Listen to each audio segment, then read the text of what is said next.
சொன்னார்களே, யாரெல்லாம் பாவங்கள் செய்தார்களோ, எந்தெந்த கொலைகள் செய்தார்களோ அவர்களுக்கெல்லாம் பொது மன்னிப்பு நான் வழங்குகிறேன் என்று நபிகள் நாயகம் ரசூலை கரீம் ஸல்லல்லாஹு அலைஹி வஸல்லம் அவர்கள் சொன்னார்கள். அதில் யாரும் இருந்து கொண்டிருக்கிறார்கள்? இந்த வஹ்ஷியும் இருந்து கொண்டிருக்கிறார்கள். அந்த வஹ்ஷி பின்னாலே சஹாபியா போகிறார் ரலியல்லாஹு அன்ஹு. அவர்கள் நினைக்கிறார்கள் நம்முடைய உயிர் இன்றுக்கு போய்விடும். ஏனென்று சொன்னால் ஹம்ஸா ரலியல்லாஹு அன்ஹு அவர்களை அல்லவா நாம் கொலை செய்திருக்கிறோம். நாயகம் ஸல்லல்லாஹு அலைஹி வஸல்லம் அவர்களுக்கு பெரிய ஒரு கவலையான ஒரு சம்பவம் அல்லவா.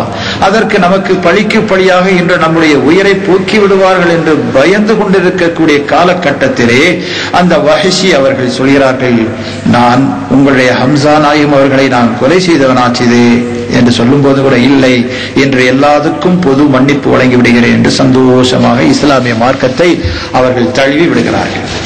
ஆனாலும் கூட அந்த வஹ்ஷி அவர்களுடைய மனம் நிம்மதி பெறவில்லை. ஏனென்று சொன்னால் நாயகம் ஸல்லல்லாஹு அலைஹி வஸல்லம் அவர்களுக்கு நாம் அவருடைய உள்ளத்திலே ஒரு நோவினையை நாம் உண்டாக்கி இருக்கிறோம். அதற்கு ஒரு பரிகாரத்தை நாம் தேடிக்கொள்ள வேண்டும் என்று அவருடைய மனசிலேயே எப்போதுமே உறுத்தி கொண்டே இருந்தது.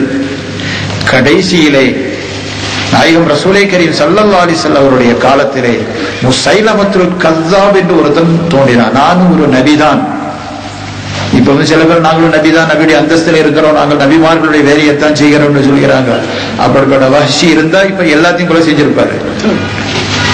அப்ப அந்த வஹ்ஷியா இருக்கக்கூடிய அந்த சஹாபி அவர்கள் நினைக்கிறார்கள், இந்த நபி என்று சொல்லக்கூடிய வாதிக்கக்கூடியவன் நபிகள் நாயகம் ரசூலை கரீம் ஸல்லல்லாஹு அலைஹி வஸல்லம் அவர்களுக்கு நேருக்கு நேராக இப்படி முறைப்பாடு செய்கிற இவனை நாம வெட்டினால் அந்த ஹம்ஸா நாயகம் அவர்களை ஷஹீதாக்குவதற்கு ஈக்குவலாக சமமாக ஆகிவிடும் என்று நினைத்து இதே வஹ்ஷிதான் அந்த முஸைலமத்துல் கஸ்ஸாபை வெட்டி வீழ்த்தினார்கள். அப்போதான் அங்க மனசாந்தி அடைந்தது.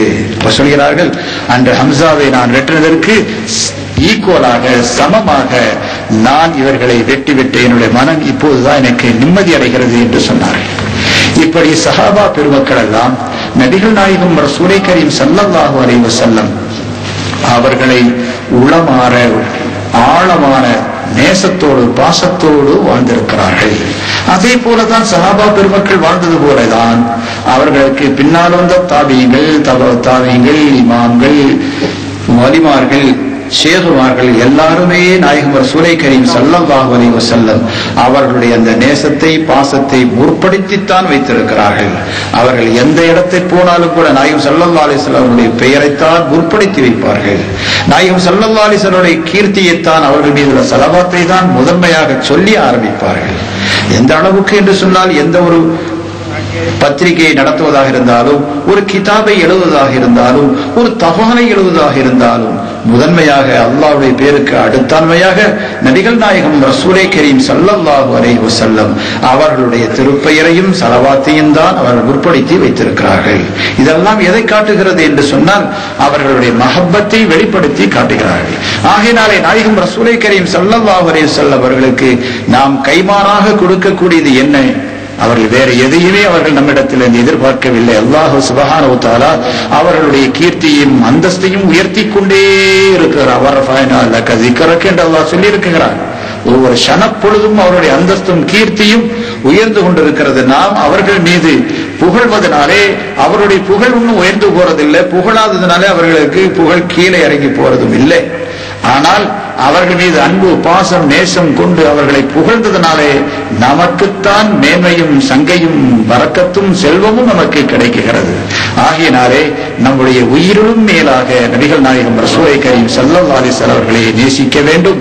நம்முடைய மனைவி மக்கள் அத்தனை பேர்களை விடவும் அவர்கள் மீது நேசம் இருந்தாலும் இந்த நேசங்களை எல்லாம் விட மேலோங்கி இருக்கக்கூடியது அந்த நபிகள் நாயகம் ரசூலை கரீம் ஸல்லல்லாஹு அலைஹி வஸல்லம் அவர்களுடைய நேசம்தான், மஹப்பத்துர் ரசூல் தான் நமக்கு மிக முக்கியமாக இருக்க வேண்டும். அதுதான் நம்முடைய ஈமானாக இருந்து கொண்டிருக்கிறது. அந்த ஈமான் சரியானால்தான் இம்மையிலும் நமக்கு சீதேவித்தனம், மறுமையிலும் சீதேவித்தனம் கிடைக்க வேண்டும் என்று சொன்னால் அந்த பெருமானார் நபிகள் நாயகம் ஸல்லல்லாஹு அலைஹி வஸல்லம் அவர்களின் மூலமாகத்தான் கிடைக்க வேண்டியிருக்கிறது. அவர்கள் தான் நமக்கு வசீலாவாக இருந்து கொண்டிருக்கிறார்கள். அல்லாஹ்வுடைய சமூகத்திற்கு சேர்த்து வைக்கக்கூடிய ரஹ்மத்துல் லில் ஆலமீனாக உலகத்தார்களுக்கெல்லாம் அருட்புலம்பாக அவதரித்தவர்கள் அவர்கள் தான் என்பதை நாம் மனதிலே உறுதி கொள்ள வேண்டும். எல்லா வல்ல அல்லாஹ் சுப்ஹானஹு வ தஆலா நாம் அனைவர்களுக்கும் அந்த நபிகள் நாயகம் ரசூலை கரீம் ஸல்லல்லாஹு அலைஹி வஸல்லம் நேசத்தையும் பாசத்தையும் நம்முடைய உள்ளத்திலே தந்து நம்முடைய சமூகத்தினருக்கும் நம்மோடு இருக்கக்கூடிய நம்முடைய சுற்றத்தார்களுக்கும் நம்முடைய சொந்தக்காரர்கள் அனைவர்களுக்கும் நம்முடைய பிள்ளை குட்டிகள் அத்தனை பேர்களுக்கும் அல்லாஹ் சுப்ஹானஹு வ தஆலா அருள் புரிந்து நாம் இன்று எப்படி சந்தோஷமாக அந்த நபிகள் நாயகம் ஸல்லல்லாஹு அலைஹி வஸல்லம் திருப்புகளை பாடிக்கொண்டிருக்கிறோமோ இதே மாதிரி மறுமையிலையும் அந்த ஃபிர்தௌஸ் என்று சொல்லக்கூடிய ஆலா இல்லீன் என்று சொல்லக்கூடிய சொர்க்கத்திலையும் அந்த நபிகள் நாயகம் ஸல்லல்லாஹு அலைஹி வஸல்லம் ஒருமித்திருப்பதற்கு எல்லாம் வல்ல அல்லாஹ் சுப்ஹானஹு வ தஆலா அருள் புரிவானாக. ஆமீன் ஆமீன். வ ஆகிரு தஅவானா அல்ஹம்துலில்லாஹி ரப்பில் ஆலமீன்.